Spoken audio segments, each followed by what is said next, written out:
ઘણી વખત કોઈ તરવરિયો યુવાન હોય અને ધંધો કરવા નીકળે અને એવી મહેનત કરે કે વાત પૂછુમાં, એવી મહેનત કરે છતાંય ધંધો સેટ ના થાય અને નુકસાની જાય.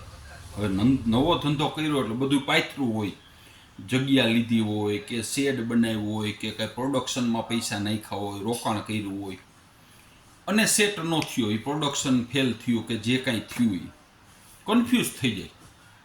હવે મારે શું કરવું?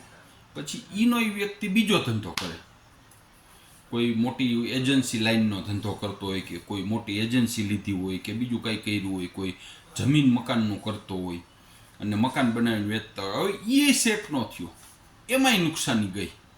આવી 2-3 વખત નુકસાની થાય ને એટલે ઘણી વખત છે ને એ વ્યક્તિ કન્ફ્યુઝ થઈ જાય એટલે વાત પૂછોમાં એવો કન્ફ્યુઝ થઈ જાય.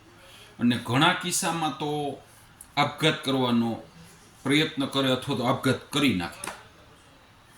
હવે પોઝિશન શું થાય કે એને 2-3 વખત ફૂલ મહેનત કરી, નુકસાની ગઈ અને પછી આપઘાત કરી નાખ્યો. હવે પાછળ જે વ્યક્તિ વધ્યા એને શું વિચારવાનું? એ જે માની લ્યો કે કોઈ એક વ્યક્તિનો દાખલો આપો કે એની પાસે 30 વીઘા જમીન છે અને આવી રીતે આમ 2-3 ધંધામાં નુકસાની ગઈ, પણ એ નુકસાની એની પાસે જે કાંઈ બેલેન્સ હતી કે જે કાંઈ હતું એમાં એ નુકસાની કરી એટલે 0 થઈ ગયો. પણ 30 વીઘા જમીન છે, હવે અત્યારે જમીન થઈ ગઈ કિંમતી, 20-30 લાખ રૂપિયાનો વીઘો થયો. 30 વીઘા જમીન હોય, 30 લાખનો વીઘો ગણો, 9 કરોડની પ્રોપર્ટી થઈ. હવે 9 કરોડની પ્રોપર્ટી છે અને તમને નુકસાન કેટલું આવ્યું? તો કે 2-3 વાર ધંધો કર્યો ને મેં 1 કરોડ ગયા. આપણે ક્યાંય વાપરી જ નથી નાખ્યા, જુગાર તો નથી રમી લીધો, દારૂ તો નથી પી લીધો કે બીજું ક્યાંય આપણે ગયા નથી. તો પછી ભાઈ કદાચ ગમે એવા પ્રયત્ન કર્યા હોય ને તો આ વસ્તુ કરવી જ ન જોઈએ. આપણી પાસે આવડી પ્રોપર્ટી છે એમ માનવાનું કે આપણે મૈથા હતા, પ્રોપર્ટી તો આપણે વેચી નથી ને પડી છે ને. હવે આપણે વયા જાય પછી આપણા ઘરના સભ્યો, આપણા મા બાપ કે આપણો સંતાન કે આપણી પત્નીની શું પોઝિશન થાય વિચારો. એટલે આપણી પ્રોપર્ટી પડી છે, આપણે હાવ નીલ નથી થઈ ગયા, પણ ઓલા ધંધાના હિસાબે આવું શું કામ કરવું જોઈએ?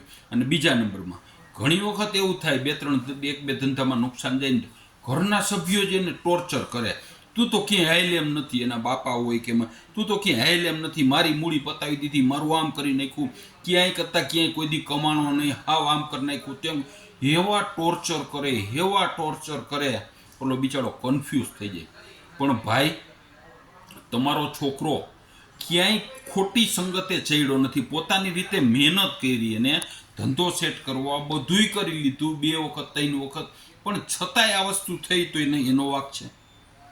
એને સાઇન કર્યું છે, એને ક્યાંય પૈસા ફાઇનાન્સમાં ક્યાંય ડૂબાડી દીધા છે, ક્યાંય સટ્ટો રમી ગયો છે? એવું તો કર્યું નથી. એને નથી સટ્ટો રમી ગયો, નથી જુગાર રમી ગયો, નથી કાંઈ કરી ગયો, તો હું કેમ ટોર્ચર કરો છો?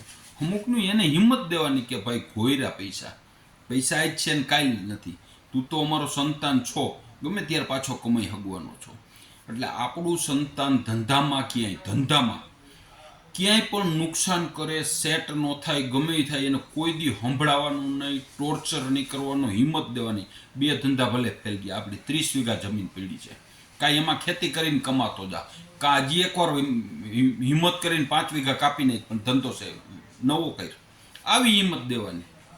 પણ એ પોતે ખરાબ પગલું ભરી લે ને એવી વાત કોઈ દિવસ મનમાંથી ન નીકળવી જોઈએ. હગાવાલો વાત કરતા હોય ને એને કહી દેવાની, ભાઈ એને મહેનત કરી છે, બધું કર્યું હતું, છતાંય ગયો તેમાં એનો વાંક છે. આવું વર્તન ઘરમાં હોવું જોઈએ, જેથી કરીને આપણા સંતાનોમાં હિંમત રહીએ, હોર્સ રહીએ, પોતે કોઈ દિવસ ખરાબ વિચારે નહીં. બરોબર ને? ભીખાલાલનું આવું માનવાનું છે.